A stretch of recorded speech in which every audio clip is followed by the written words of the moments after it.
നീലി, കൊട്ടിയൂർക്കാട്ടിലെ നീലി, പ്രകൃതിയെയും അക്ഷരങ്ങളെയും സ്നേഹിച്ച സുന്ദരി പെണ്ണ്. ആ സുന്ദരി ഒരു യക്ഷിയായി മാറി. അവിടെ നിന്ന് നീലിയാർ ഭഗവതിയായി മാറി.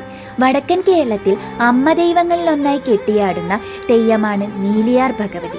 ഇതിനു പിന്നിലെ ഐതിഹ്യം എന്തെന്നാൽ, കണ്ണൂരിലെ കൊട്ടിയൂരിനടുത്തുള്ള മണത്തണയിൽ നാട്ടുരാജാവിനാൽ അപമൃത്യുവിനിരയായ സുന്ദരിയും തർക്കശാസ്ത്ര വിദഗ്ധയുമായ താഴ്ന്ന ജാതിയിൽപ്പെട്ട നീലി എന്ന സ്ത്രീയാണ് മരണശേഷം നീലിയാർ ഭഗവതിയായി മാറിയത് എന്നാണ് വിശ്വാസം.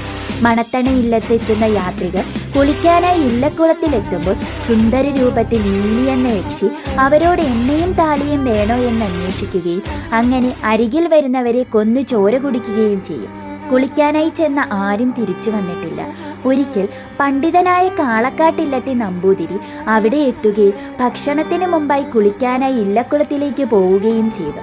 അവിടെ മറുകരയിൽ സുന്ദരിയായ നീലിയെ കണ്ടു. ആരെന്ന ചോദ്യത്തിന് നമ്പൂതിരി കാളക്കാട്ട് എന്ന മറുപടിയും മറുചോദ്യത്തിന് കാളി എന്ന് നീലിയും മറുപടി പറഞ്ഞു.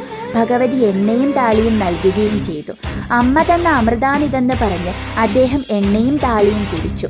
അമ്മ എന്ന് വിളിച്ചതിനാൽ അദ്ദേഹത്തെ കൊല്ലാതെ അദ്ദേഹത്തോടൊപ്പം ഭഗവതി ഇവിടേക്ക് ഓലക്കുടയിൽ കയറി വന്നു എന്ന് വിശ്വസിക്കുന്നു.